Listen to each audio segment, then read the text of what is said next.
All right, welcome into the postgame show, everybody. Altitude Sports Radio 92.5. I'm Dan Tanner for reaction to Nuggets and Wizards on In the Paint. Wow. That was just an absolutely horrendous loss here at Ball Arena for the Denver Nuggets. They lose 126 to 123 to the worst team in the NBA. So we're going to hear from Michael Malone here in just a second. I just got back from his post-game press conference.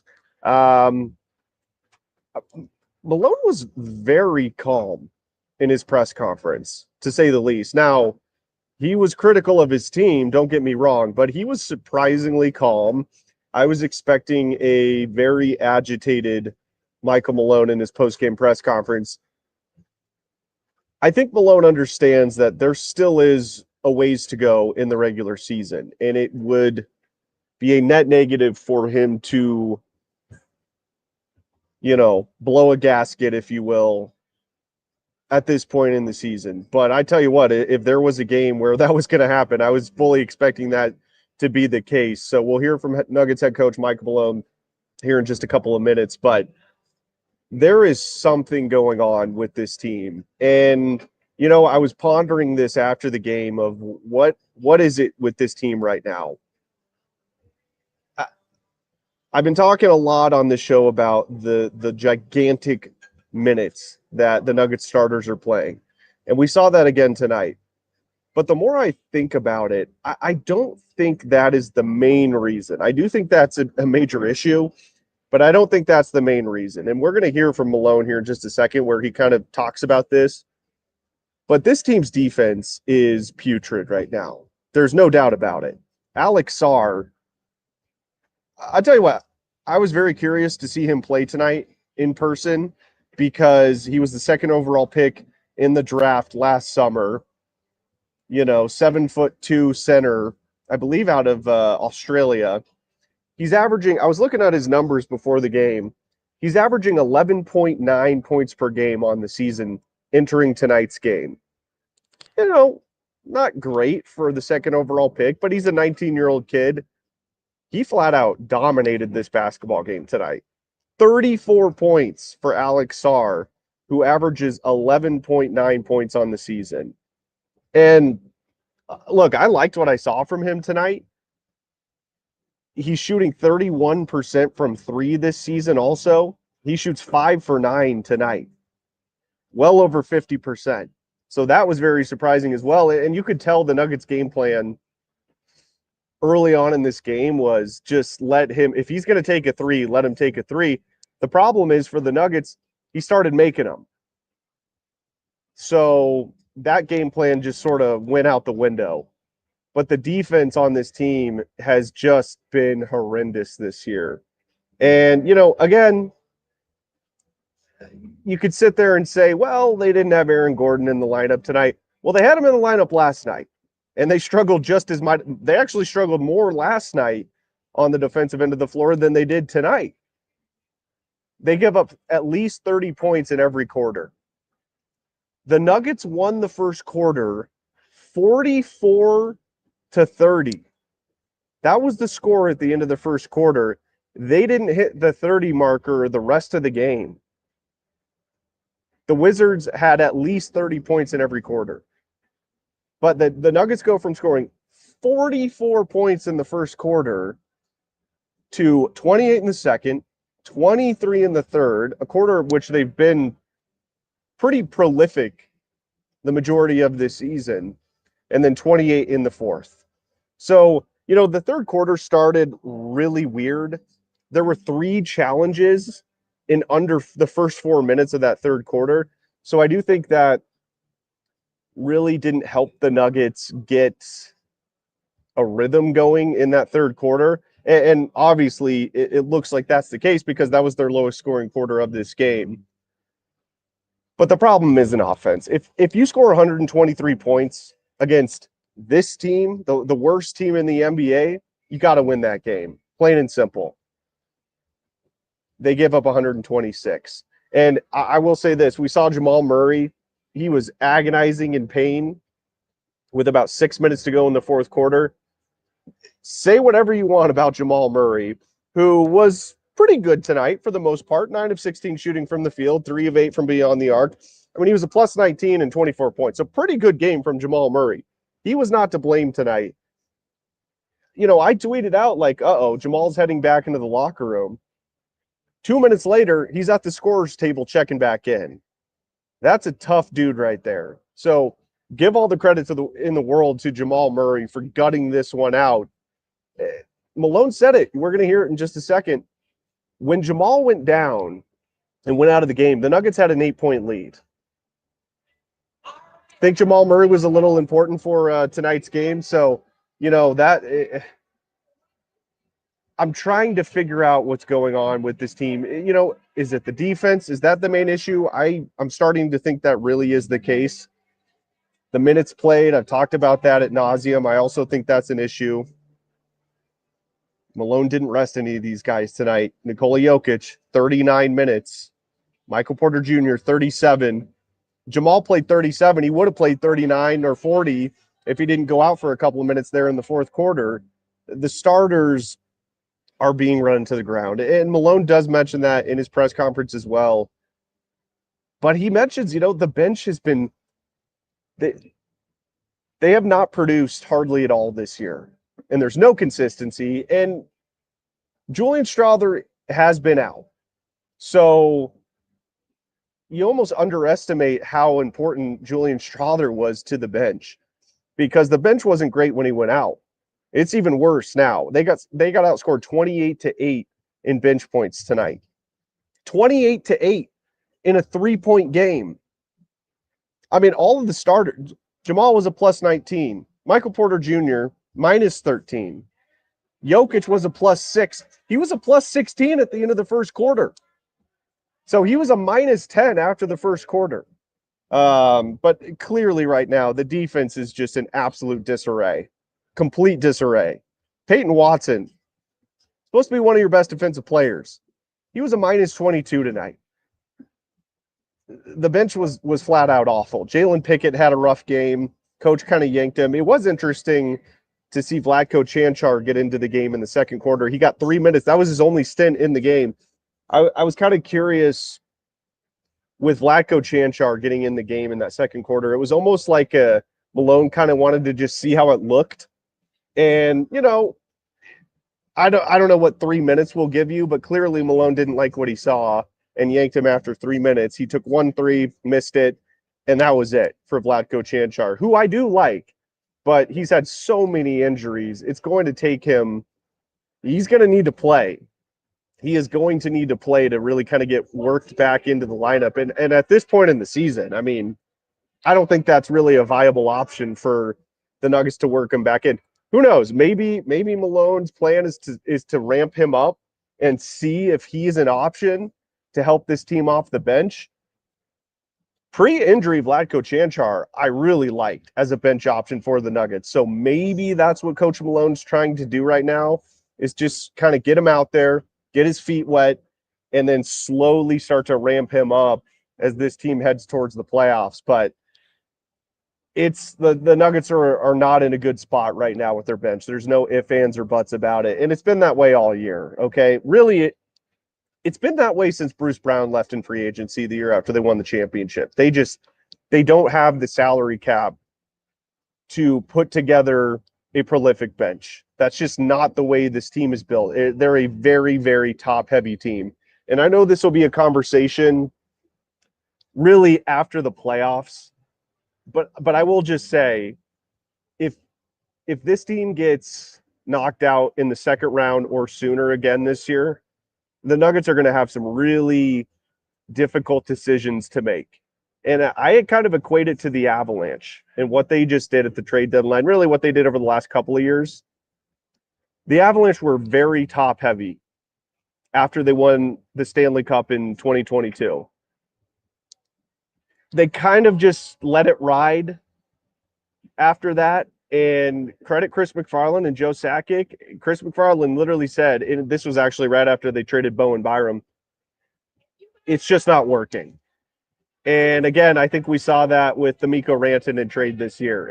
As great of a player as Mikko Rantanen is, the way their roster was constructed, as top heavy as it was, it just wasn't working.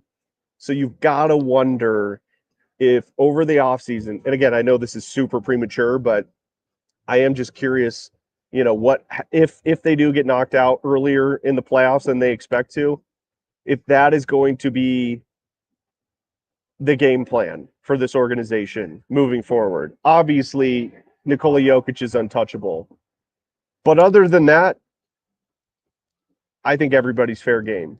If they fall short in the playoffs this year, you cannot waste Nikola Jokic's prime. You can't do it. And if they get knocked out early in the playoffs this year, there's going to need to be some major changes made. And that probably involves moving on from Michael Porter Jr. and or Jamal Murray. I mean, we'll see. We'll see what happens. But the way this team looks right now is they almost seem like they're a little bit lost. Like they don't have an identity right now. So that's going to be, something that I'm going to be very, very curious about in the offseason. All right, let's hear from Michael Malone, and then I'll get to some of your comments here. I'm definitely interested in getting all of your reactions to this game. I'm sure a lot of fans are frustrated, rightfully so, and you know there's so many question marks surrounding the Nuggets right now that it's pretty wild to see. All right, let's go ahead and hear from Nuggets head coach Mike Malone. He shared his post game thoughts. Credit to DMAC also for getting this. Here is Mike Malone.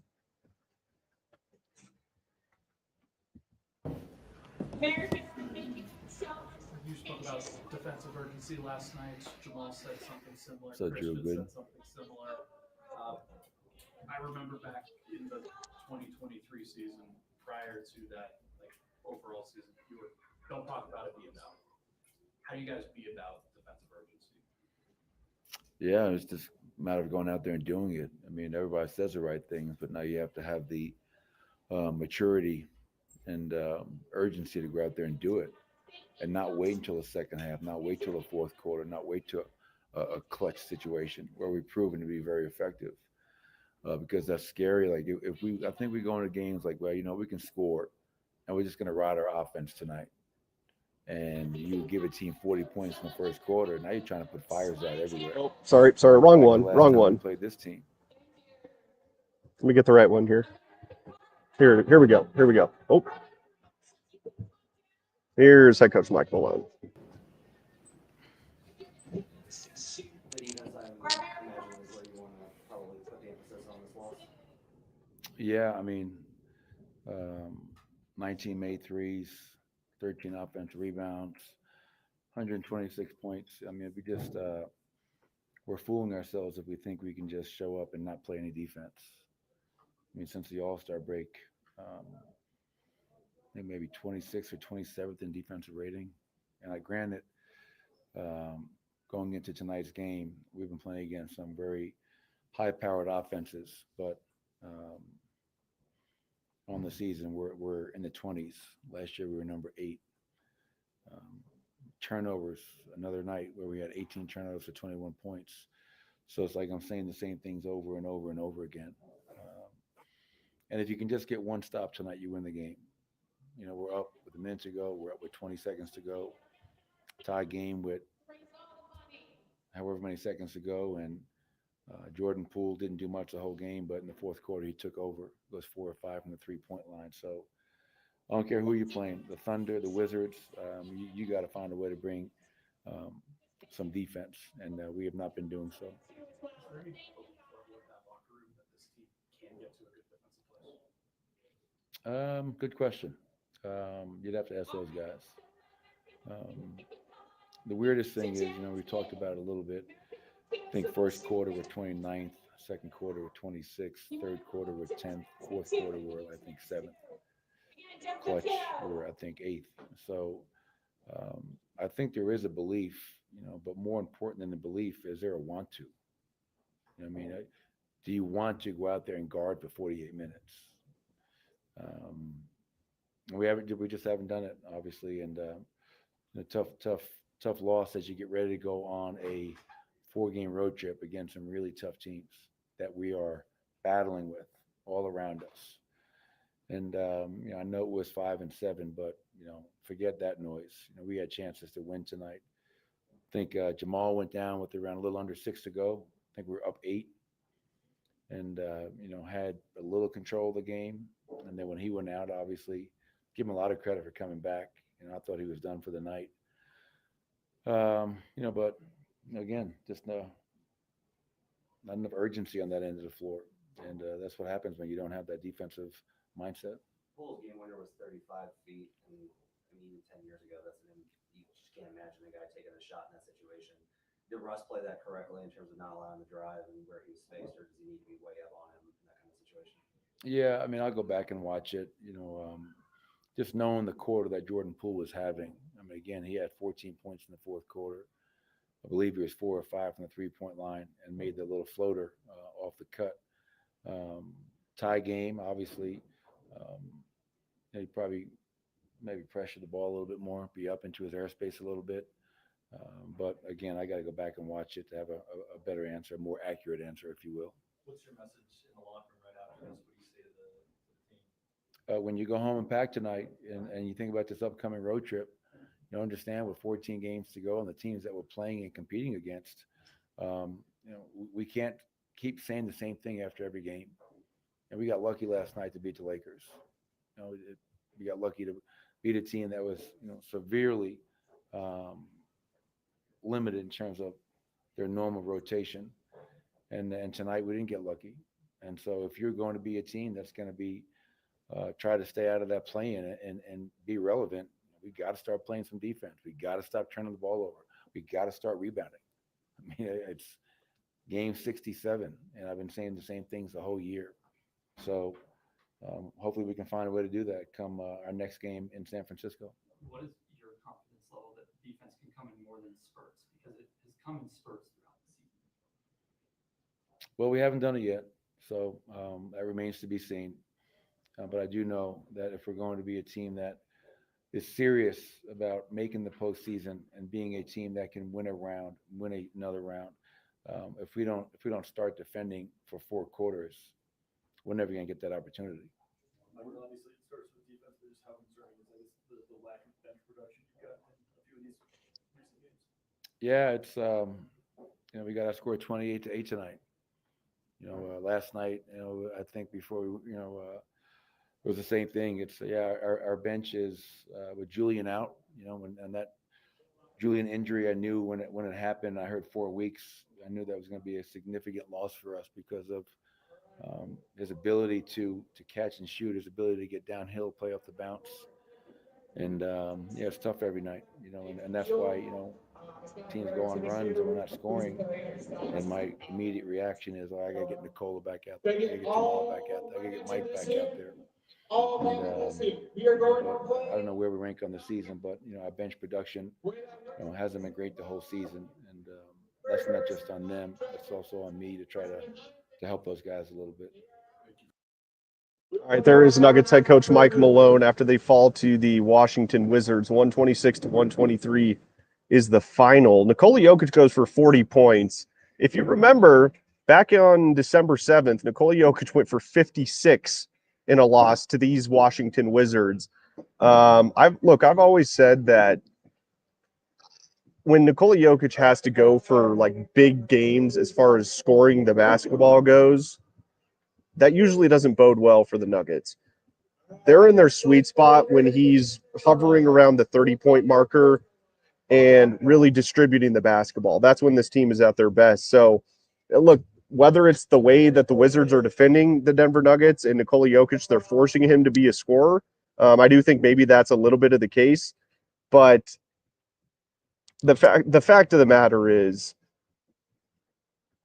yes, the bench is struggling, like you heard Malone there just say. But they've got to get more production out of their others in the starting 5, specifically Michael Porter Jr. He's really struggling, to say the least. Since those 3 straight 30-plus point games right before the All-Star break, and then he goes down with a hamstring injury, he's really, really struggling. I mean, he did score 20 tonight. That's right around where he's been all year as far as his average goes. I believe he's right around 19, 7 of 16 shooting, but they're not getting production from Michael earlier on in games. He did hit a couple of big shots in the fourth quarter that gave the Nuggets a chance, but the consistency throughout the games is what's really missing for Michael Porter Jr. right now. So, look, this team's in a rough spot. And by the way, you heard Malone there mention, like, we've got to get things going so that we can stay out of the play-in tournament. That's becoming an actual possibility for this team. Now, they're still in the 3rd seed tonight, but Houston won tonight, Memphis won, and I don't know if the Golden State Warriors won. Let me check here real quick, because last I saw they were in a tight contest with the New York Knicks, but I'm not sure. Yeah, they did. They won 97-94. Golden State's on a heater right now as well. So this is a very realistic chance. Look, my whole thing all year has been at least try to get at least a 6 seed, okay? Like, don't kill yourselves to get the 2 seed.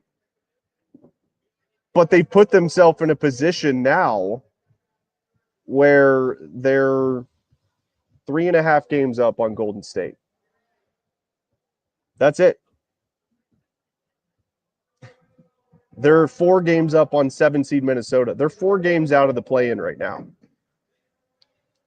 So they're in a rough spot.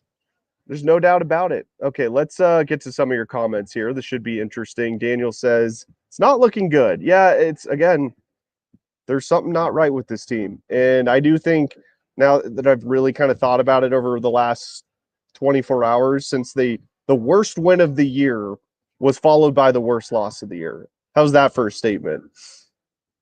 The defense. The defense is putrid right now. And look, I've said all season long that the year the Nuggets won the championship in 2023, they were about middle of the pack in defensive ratings, but they were the number 1 team in clutch rating, which is the last 5 minutes of a tight game. They were number 1. So they really were able to tighten their defense up when it mattered most. And they just haven't been able to do that this year at all. So I'm looking up defensive rating right now. The Nuggets are 23rd in the NBA, 115.9. They were right around 15 the year they won the championship. That's a significant drop-off. Significant drop-off in defensive rating for the Denver Nuggets.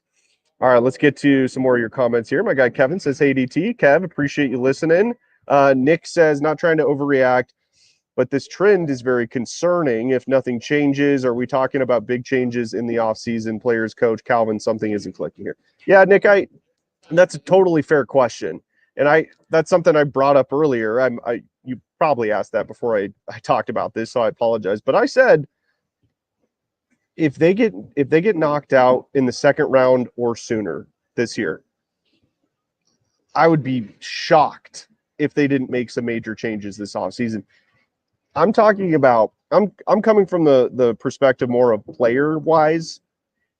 Look, I know there's a lot of frustration with Calvin at times, and I know a lot of fans were frustrated about the trade deadline this year. I give Calvin a pass for the trade deadline this year because just at least for just this year, they were really limited in what they could do. And if you want to say, well, they could have traded one of their major pieces, Jamal, AG, or MPJ.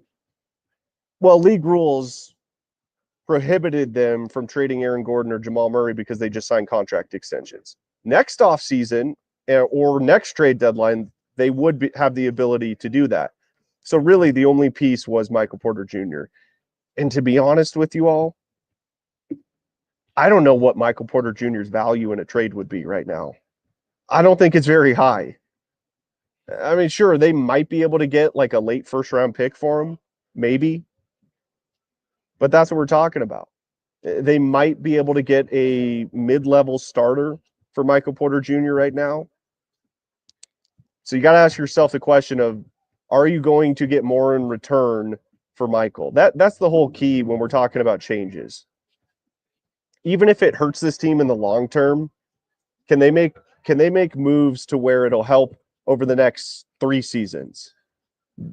The final years of the prime years of Nikola Jokic. That's really what they should be focused on right now. And I brought up the Avalanche earlier because I think the situations are so similar. Both teams coming off championships, both have elite players, but they're top heavy. And the Avs made moves. Now, the Avalanche weren't restricted with the rules of the NHL prohibiting them from trading a guy like Mikko Rantanen. The Nuggets were this year, but next year they're not. So, again, if they don't get past the second round, I think they need to make some major changes. There's something not right with this basketball team right now. I think that's very clear. Now, if they go ahead and surprise me, and I'm sure a lot of you listening, then great. You know, keep the core intact. But if they struggle and they get knocked out early, how do you not make changes? And I know a lot of people want to blame the front office. They want to blame Michael Malone, the head coach. And if you want to do that, that's fine. But I've said all season long, I don't think that's the main issue right now. I think the main issue is player personnel. I do. I think that's the main issue. Michael Malone has shown when he's got just a competent bench and competent defense, he can lead this team to a championship. That's what's missing. So it is going to be it's going to be a wild offseason depending on what happens in the playoffs. All right, let's get to more of your comments here as we move along. Let's see. Brody says, have to call it on the Nuggets this year. It was a mistake to give Jamal a max extension, and MPJ probably needs to go this offseason. Why would Malone blow up if his players won't react to the message? Well, that's a fair point. It kind of sounded like that's what Malone was insinuating in his post-game presser. He literally said, you know, how many times can I tell you guys the same thing over and over and over again? It's kind of like when you're a kid growing up and you keep doing the same thing that your parents don't like, and they're like, well, how many times do we have to have this conversation? That's a little bit what it feels like right now. So I don't know, maybe Malone's message is getting a little tiresome. Who knows? Which is odd because I do know for a fact that Nikola Jokic, the leader of this team, has an excellent relationship with Michael Malone. Those two love each other. And Jamal Murray does as well, by the way. Now, the other guys like Aaron Gordon, sure. I'm not sure about Michael. I mean, I haven't heard it's bad by any means. But if that is the case where Malone's message just isn't coming through, that's a little concerning. It is. And I've said all season long, people have been saying, you know, fire Malone, which I think is stupid. If you're gonna go the head coaching route, you got to have somebody in mind. And what would they do differently that Malone isn't doing? Is it messaging? Maybe that is the fix. I don't know. But you got to be careful when you're doing that. Let's not forget this guy led this team to a championship a year and a half ago. So look at what the Milwaukee Bucks did. They fired their head coach who they won a championship with. Insert Doc Rivers.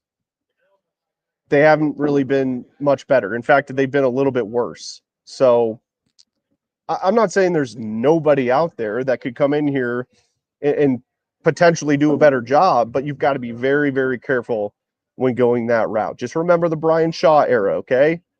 Just a reminder. And as much as I loved the George Karl, Melo, Chauncey Billups era, and I know a lot of you love George. He's very popular around here. He wasn't a playoff head coach. I think that's where Michael Malone does excel is come playoff time, he gets this team ready to go. And, you know, one of those led to a championship. But this is the Nuggets are really kind of coming up to a crossroads in the Jokic era. They are. The crossroads of this organization is going to be the 2025 NBA playoffs. And depending on what happens in those playoffs, either they're going to keep most of the team and everything intact and in place, but if they falter, earlier than they're expecting or fans are expecting, they're going to take a different path. I really do think that will be the case. So we'll see. We shall see. Okay, let's see here. My guy Jason says, "Is it just the Wizards? They're blowing the doors off these teams before the All-Star break." Well, that's what's so perplexing about this year's Nuggets team. We see them go into Oklahoma City on Monday night, the second night of a back-to-back, and they whipped them. They whipped the best team in the Western Conference. And then you come home and play the Lakers C team and eke out a victory. And then the following night, you play the worst team in the NBA and lose. The inconsistency, I've been talking about it all year, which is weird to say because, you look at the standings. I mean, the Nuggets are 43-25. They're in third place in the Western Conference. If you want to look at the NBA as a whole, they're sixth in the NBA record-wise. But I get it. The expectations of this team is far higher. And standings be damned. Like, you can see with your eyes that there's just something not right with this team right now. There's just no way of getting around that. So we'll see. My guy Jason also says lazy passing, particularly Russ and the missed layups. Jason, that's a great point. The passing has been that's a great way to put it. They've been lazy when it comes to passing, and that's why they've been such a high turnover rate team. I think that you're right. They do get lazy with their passing, and that's a focus problem. It just is. And I don't know what the fix is. If Malone's message isn't getting through, how do you fix focus and being intentional in everything that you do, especially to start games?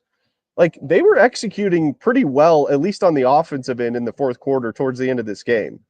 They were executing the offense just fine. But really, and I know tonight was kind of a different story, although they did have a couple of bad turnovers, and Nikola Jokic had a couple of bad turnovers early on in this game.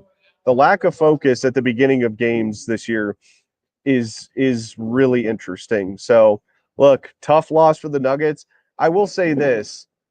I think the fact that the Nuggets are about to go on a 4-game road trip is going to be hopefully really beneficial for this team. Get away from the distractions of being at home. And what I mean by that is, family stuff. Get away from that. They're going to be gone for a week. They're going to be gone for 1 week. I would imagine they're going to fly out to San Francisco tomorrow, and then they've got a game at Golden State coming up on Monday. Well, they play in Houston on Sunday, March 23rd, so they'll be gone for a week.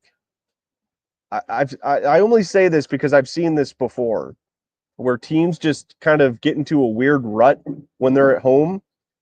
They get away from the distractions of their lives at home, and it's just the team. No distractions. So we'll see if that can help this team overcome their lack of focus issues, because look, this is a difficult road trip. The Warriors are on fire right now. Then you've got the Lakers on Wednesday. Now, I don't know if LeBron and Luka are going to be in that game, but as we saw last night, the Nuggets struggled against the Lakers without those guys, and without Rui Hachimura, and without Jackson Hayes, without 4 of their 5 starters. So that's not a walk through type easy game. Then you've got the Portland Trailblazers, who since like the 1st of January, they've been playing really well. Chauncey Billups has that team rolling a little bit. And then you end in Houston, who just took over the 2 seed tonight. And if you remember, what was it, a month and a half ago? Houston Rockets came into here and whipped the Nuggets. So, look, the road does not get easy, and their schedule post All-Star break is rough. It's rough. So this is going to be a really, really interesting week for the Denver Nuggets. But that's going to do it for the post-game show tonight, everybody. Really, really appreciate it. We'll see how they do coming up on Monday in Golden State. And again, we're going to learn a lot of lessons on this road trip, I think, about this team. And I will say this, if they can find a way to get back to playing Nuggets basketball on this road trip, it will give me some confidence that they at least have a shot come playoff time. But if we see what we saw the last 24 hours against the Lakers and the Wizards, not good.